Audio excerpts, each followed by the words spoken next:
It's now my pleasure to bring up NewsHour senior correspondent Margaret Warner, NIH Director Francis Collins, physicist Brian Greene, and American Chemical Society CEO Madeline Jacobs to talk about whether we are investing enough in science in this country. Please welcome. Thanks, Elliot.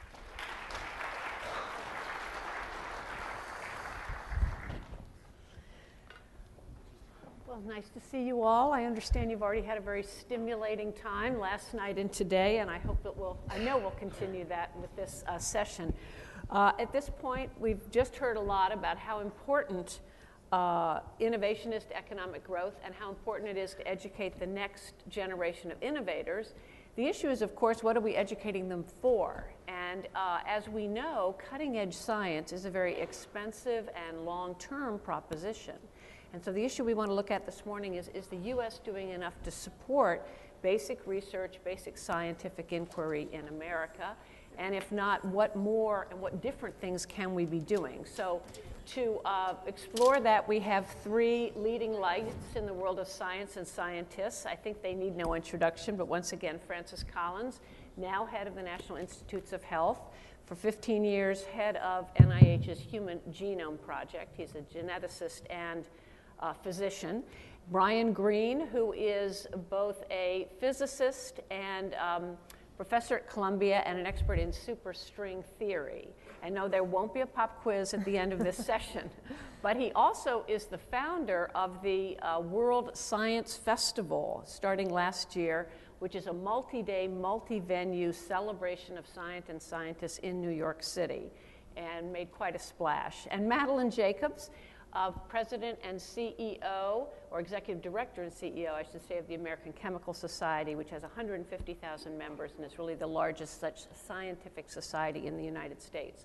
So Francis Collins, let me begin with you. First of all, is it an absolute given that scientific inquiry, R&D, is at the foundation of a so-called innovation economy and the economic growth? But more importantly, where does U.S. support for that right now stand in relationship to other eras in our history? Very appropriate question, and it's a pleasure to be on this panel with such other distinguished folk. Certainly, if you look at the evidence, it is clear that more than half of the economic growth of the United States since World War II stems from innovations in science and technology. So the data is very, very much in hand to say that if you're looking for economic impact, and you want to see where you should put your investments, science and technology is a very compelling game. And as you heard multiple times at this meeting already, I think most people would say it's even more compelling now than ever. And yet, if you look at the way in which this country has supported science, research, and development, it has been an uneven story. Certainly in the era of the race to the moon, where that investment grew rather significantly following the Sputnik scare and the increased interest in science, which both revved up education and certainly revved up support for research, we saw those numbers grow. But more recently, they have fallen back a bit. Certainly in the physical sciences, I'm sure Brian and Madeline would agree, the fall in support for physics and chemistry has been significant and needs to be regained. In my area of biomedical research, after some substantial gains a few years ago, biomedical research has been stagnant and flattened out, making at NIH, for instance, our buying power as far as what we can do to support science having dropped about 15% in the last 6 years, although we enjoyed this wonderful respite from the Recovery Act that I suspect we'll talk about during this panel. The President's recent promise to see research and development support in this country rise to 3% of GDP would be a wonderful goal, and we all currently at 2.6. Is that about right? And we all hope to hear what the trajectory is to get there, because 3% soon would be better than 3% way down the road. Madeline Jacobs, how do you see it in your field? Where has the fall off occurred most? I mean, is it government funding? Is it what private industry is doing? Is it major educational research institutions? It's really all of those, Margaret. I mean, we're seeing that, funding just hasn't kept pace in the physical sciences, as Francis said. And to the question that you asked, Francis, I think it's no coincidence that we kind of reached our peak of R&D, federal R&D funding around 1964. In the 1960s was really an era for the U.S. of great economic expansion, and I think Francis and I are almost the same age. I'm a little older. And you know, we grew up in this post-Sputnik era in which we benefited from this federal funding for better curricula, for better teachers, for graduate education, and as a result, many of us became scientists. And it was a very noble calling to become a scientist. And I think we need to regain our sense of urgency, and we need to regain that sense of science as a noble mission and vision. We've heard a lot at this conference about vision. We need to have that vision that we have to make these investments. Brian Greene, you've talked about that we have to, it's not just a matter of money, that somehow a sense of wonder has to be brought back to the field of science and the way it's looked at. What do you mean by that? Well, I think it's hugely important that we don't just look at funding levels, that we don't just look at support levels, but we look at changing the way the culture views science. I mean, I think all scientists recognize what I'm about to say, but I had one particular moment. I was asked to give some lectures in Poland in the 1980s. And for one reason or another, midway through this conference, I wanted to change my air ticket going back home. So a Polish physicist and I, we walked down the mountain, this is in southern Poland, to go to the travel agency, and we're talking about string theory and extra dimensions and all this stuff, and it was all great. We go to the travel agent, and they wouldn't change my ticket for some technicality, and I started to build an argument, you know, how the rule really should allow me to change it, and it failed. You know, there's just so much, you know, physics can do. But as we left, it was quite wonderful that this Polish physicist, he said, I saw exactly how you were building the argument, but perhaps if you would have tried this.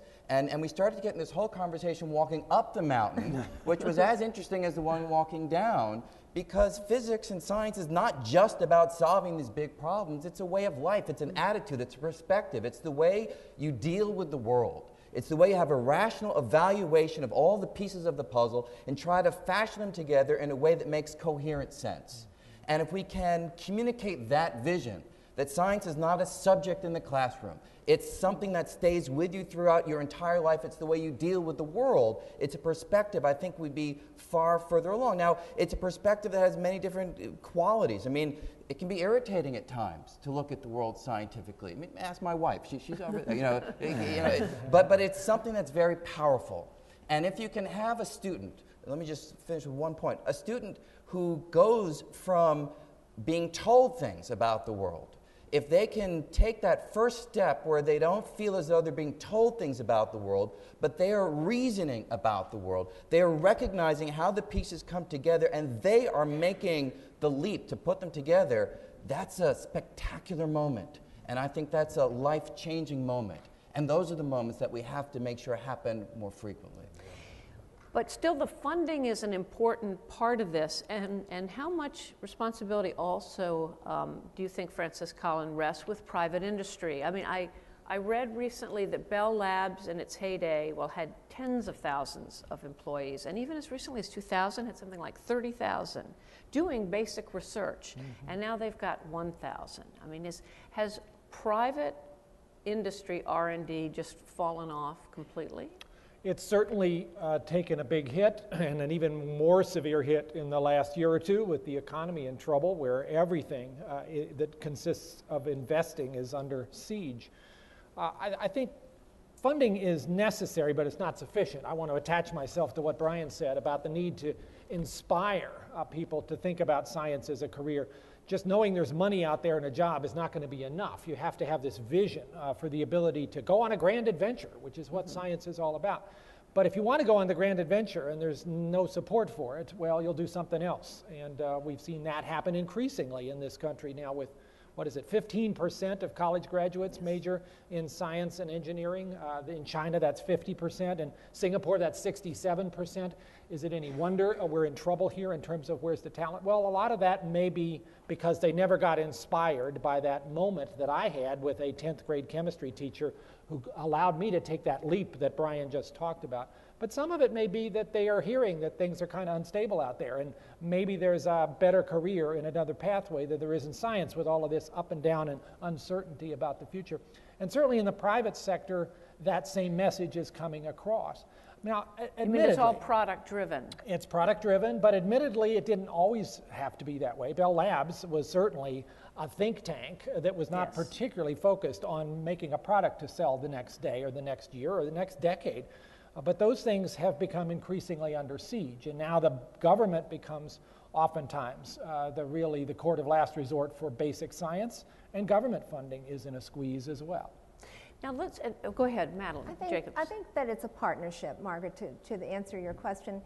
You know, the federal government really, as Paul Ottolini of Intel said last night, really has to provide the infrastructure for basic research. And it's the responsibility of private industry, of business, to then take the fruits of that basic research and make it an innovation, drive innovation. And you can't have one without the other. We can't really expect to go back to the days where Bell Lab was doing all the blue sky, you know, a lot of wonderful things that became Nobel Prizes, and now we have all of these wonderful digital cameras and cell phones, because that's not the way industry has evolved. But because AT&T, just to point out the obvious, AT&T was a monopoly, so it had the luxury of being able to do this. Absolutely, and the federal government has to do its share, and business has to do its share, but it's different. It's the infrastructure and the investment to create the innovation that is going to fuel our economy and get us out of this economic slump. So we've got to have this partnership, and both parts have to do their share. So much of the basic R&D, interesting research, is done now in these major research universities. So what are the challenges there, Brian Greene? In what way? I mean, is it just a matter of needing more money, or are there other look, you know, hurdles? it's always great to have more money. I mean, I speak from two perspectives on this. I, as an individual scientist, feel enormously grateful that I have enough support that I can, if I want to think about why time goes one direction or not the other, I can sit in my office and do that. If I want to try to understand how string theory might make some impact on the cosmic microwave background radiation, I can sit with my students and try to work that out. And I'm thankful for the support that allows me to do that. And I should probably just normalize it. I'm a pretty thankful person. I mean, I'm thankful for tofu, you know, so you know, just to sort of normalize things. But when I look at the amount of money that the country is spending on some of the deep questions that we have struggled with since we could think, questions such as, how did the universe begin? Why is there a universe? How will it end? Where did time start? Will it ever? And these kinds of deep questions, which don't yield products per se, but can indirectly, the amount of money we're spending is pretty small. It's pretty tiny.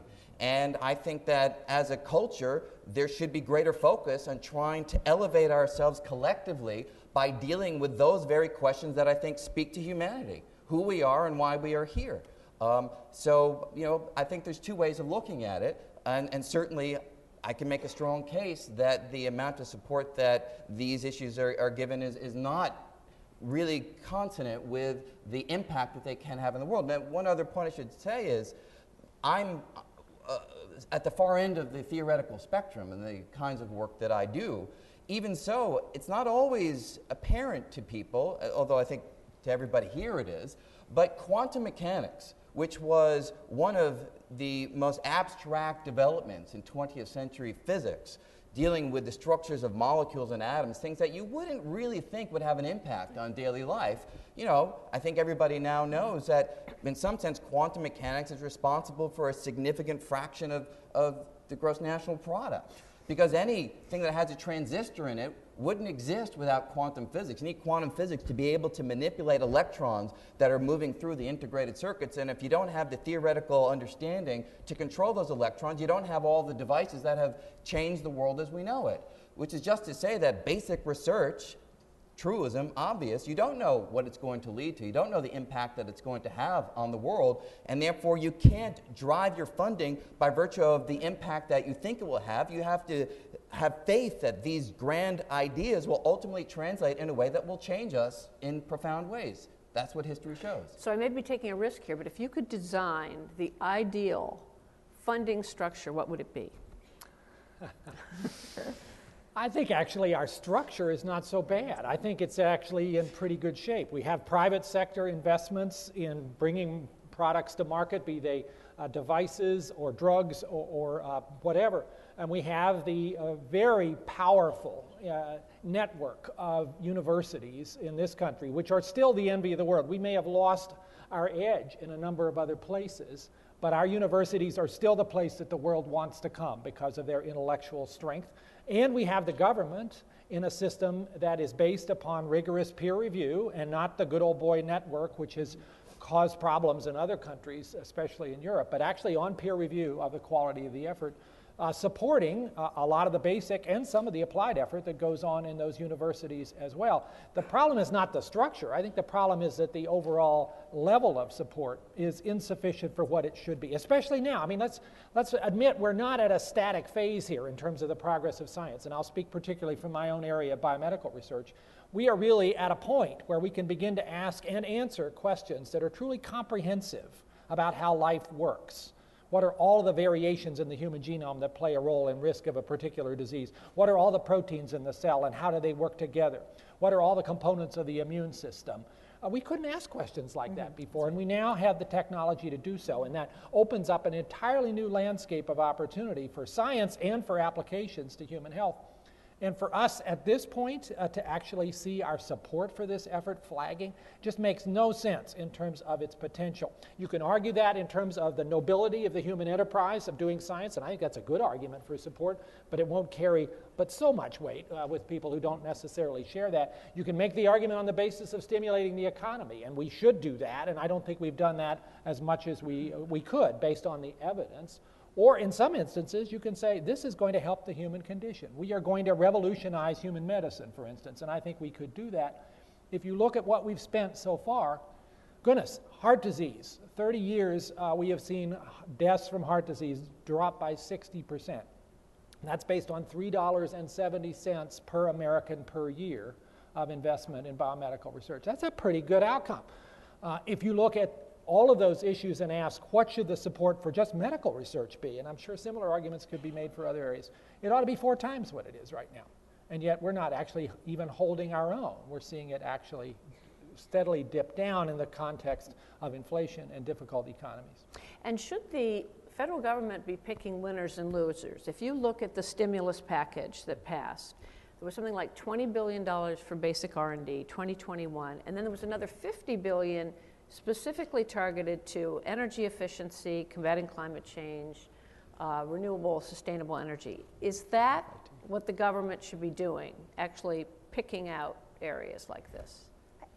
I don't think it's a question of winners and losers. Those are huge global challenges, and the government has a role, and an important role, just as it did with Sputnik, saying we're going to put a man on the moon, of making those decisions. I mean, no one, I think, could argue that energy independence is important, or that addressing the issues of climate change, or ensuring that we have, enough of the, health care. I mean, I don't think anybody could argue that those are reasonable things for the government to make an investment in. And I think we should, not think of it as winners and losers. Those areas are going to involve basic research and applied research across a wide spectrum of disciplines: chemistry, physics, biology, engineering, all of which are very integrated now. And I think it's very interesting when we talk about, do we have enough support and do we have it right? I think Francis is correct. We have a great system, and the federal government needs to continue to evolve the collaboration across agencies. I mean, NIH is a great example. It was founded in the 1920s because of a chemist, Charles Hertie, who had a vision that chemistry could play a role in healthcare. And so I think this collaboration, this evolution of agencies working together to say where should we be putting basic research money, I think that is appropriate for the government to do. So you're saying that huge investment in energy efficiency, it'll have lots of spin-offs just as the space race did. Yes, I believe But it. is the funding structured enough, or does it allow or encourage enough cross-disciplinary collaboration? Well, I would first reemphasize what Francis says. I think, and Madeline said, I think the structure is sound and powerful, the peer review system. I mean, just to give you a sense, what I have to do, I'm funded by the Department of Energy, just to be concrete. And each year I need to write up a few pages of what I've done, what I plan to do, someone from the Department of Energy comes, and the department, the physics group, each of us gives a little talk on what we've done, what we plan to do, and they judge us, and they determine, you know, from the peer review, people, they send out our reports, anonymous physicists write in and evaluate, and they determine our funding from that. It's stable, and it's something you can count on, and it's not onerous to apply for it. So I think it's actually very good. On the other hand, there is a side of it that has always troubled me, and there have been some people recently who tried to address it, that if you step sufficiently far outside the paradigm, the dominant paradigm, it can be hard to get funding. And I think that's this notion of innovation. You know, if you're going to push the envelope a little bit too far, it sometimes can be hard to get the funding. So there is, I mean, in theoretical physics, I don't know what's happening in other areas, but there's an organization called Foundational Questions Institute that's actually funded by the Templeton Foundation, and they started giving out a few $1 million in grants with the RFP, the request for proposal, being, give us your crazier ideas. Not so crazy, you know, but you know, push the envelope a little bit further. What are the kinds of things that you'd like to work on, but you know that the Department of Energy or the National Science Foundation, it may be hard to get funding through the traditional agencies. Send it to us, and we'll see. And it's peer-reviewed again, but the goal is to go a little bit beyond the standard paradigm. I think that's a great thing. The high risk, just to talk about this, and Francis has a good program at NIH, high-risk research is important, and as John Cowell said last night, the U.S. really has as an asset risk-taking. This is what has made us a great nation, and we need to have more of this in our federal funding, more ability to take risk-taking on those proposals that may not be quite so obvious. And Francis, you're dealing with that. Yeah, the best way to support risk-taking is to be sure that the budget for research is not so constrained that everybody is kind of getting conservative and just trying to keep the thing afloat, because that will immediately induce the wrong attitudes amongst peer reviewers. They don't want to see substantial programs like Brian's that have been going on for a long time suddenly take a hit while some crazy idea gets funded. So they're going to necessarily, in that difficult situation, be a little less prone to take risks. But there are ways that we could actually encourage more risk-taking. At NIH, we have several new programs where you don't even get in the door unless you're proposing something that is innovative or even transformative. Otherwise, you get dinged and sent to some other review group. So Pioneer Awards and New Innovator Awards and Transformative RO1s Awards, all of which have come along in the last 2 or 3 years. And if you read Bruce Albert's editorial in this week's Science, he will argue that we should multiply the number of those by at least 5, which is an interesting idea to try to consider. That's a way to try to encourage those ideas that would normally maybe get a little skepticism because they don't have enough preliminary data. They still have to be reviewed. We probably don't want to support a proposal that says we're going to demonstrate that there really are aliens living amongst us. But we do want to take some risks with ideas that are breaking with tradition and challenging long-held priority ideas that may in fact be wrong. Now, where does public opinion come in here? Because after all, the president sets up a budget, Congress appropriates, all based on, at least ostensibly, public support. Could science and scientists be doing more to broaden the public's appreciation of the importance of science, both in the cosmic sense Brian was talking about, in the very real sense about we're going to be healthier people, in all those respects? Absolutely. And your news program does a better job than most in terms of putting science in front of a general audience. Brian, no doubt, will talk about the Science Festival as an example of bringing together very large numbers of people in New York to get a sense of the excitement of science. I don't think it's appropriate anymore for a scientist to say the communication about what they're doing is somebody else's problem and they can just go in the lab and close the door. This is a responsibility that I think all scientists now have to embrace.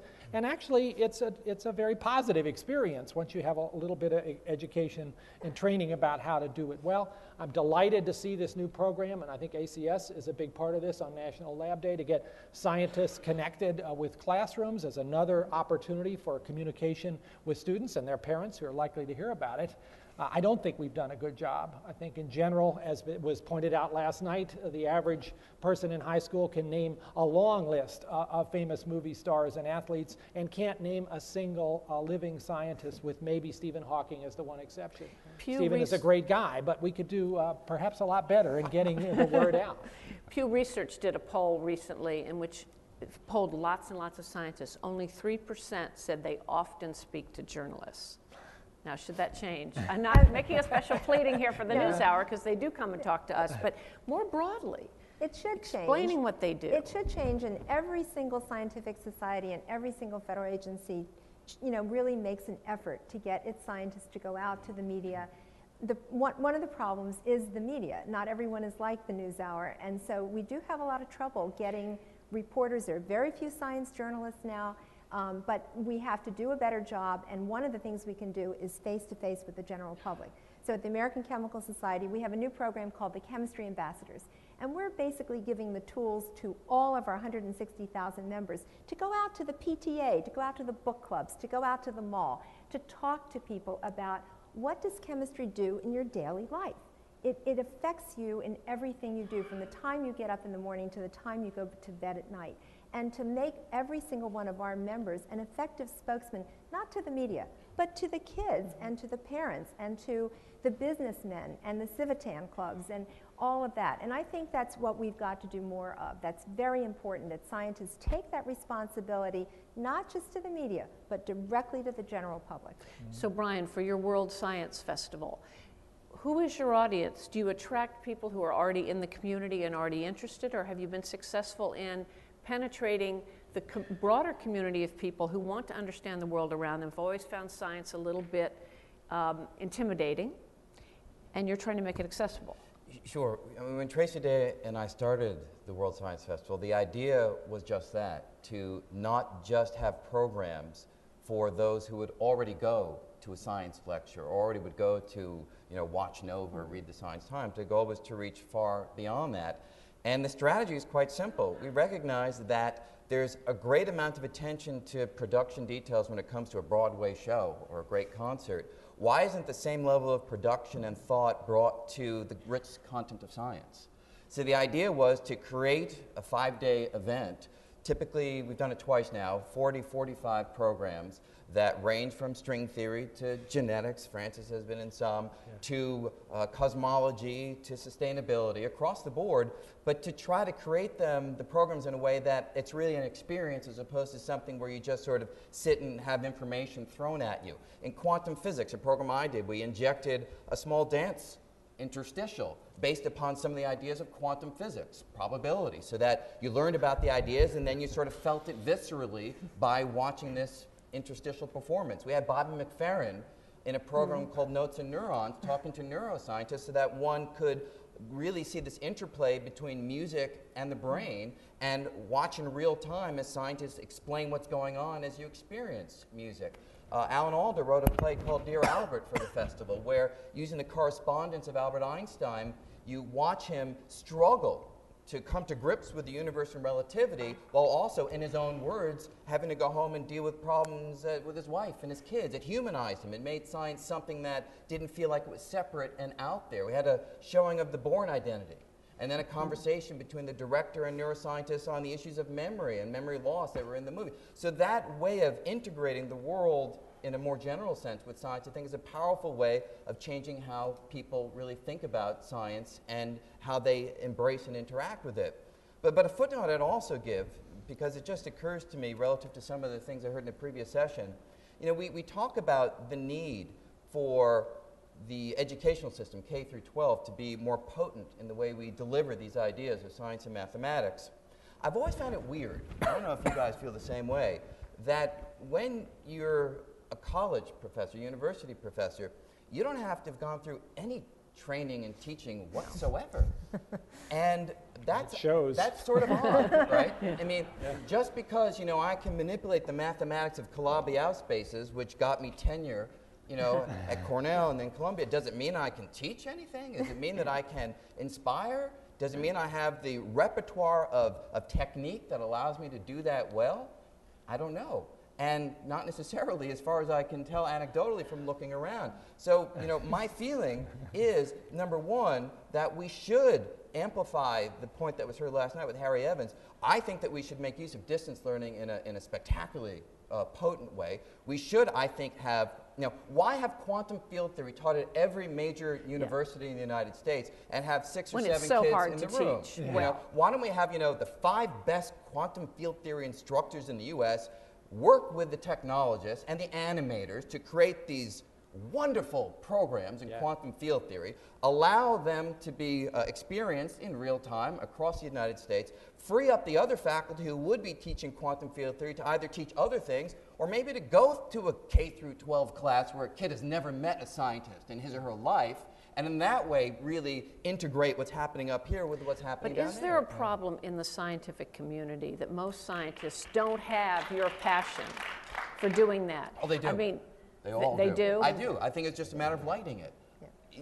This sense that scientists You don't think they have disdain for the general public? No. When we started the World Science Festival, one of our fears.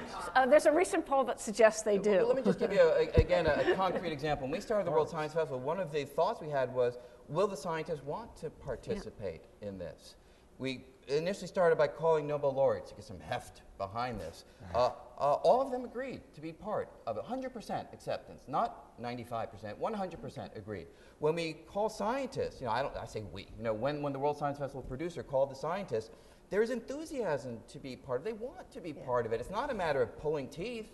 It's a matter of actually, almost people are knocking down the door to be part of the programs. I think That's the passion's exciting. there. You wanted to be in on this. I think one of the things we could do a better job of, though, is begin to introduce this as a successful experience for graduate students in training, so that you don't get to be a full professor and then all of a sudden you're supposed to know what you're going to do and reaching out and you're a little uneasy about it and afraid they'll laugh at you. One of the things we've done at NIH is to send out postdocs on DNA Day, which is April 25th, because that's the day that Watson and Crick published their paper in 1953. And on DNA Day, all of these postdocs radiate over the country, many of them going back to their own high schools. And we give them materials, and they come back having had a positive experience. And most of those, you ask them 10 years later, so did that make a difference? They would say, yeah, that was the point where I decided this is part of my job too. But we got to give people a little help there and not just throw them out there without a life preserver.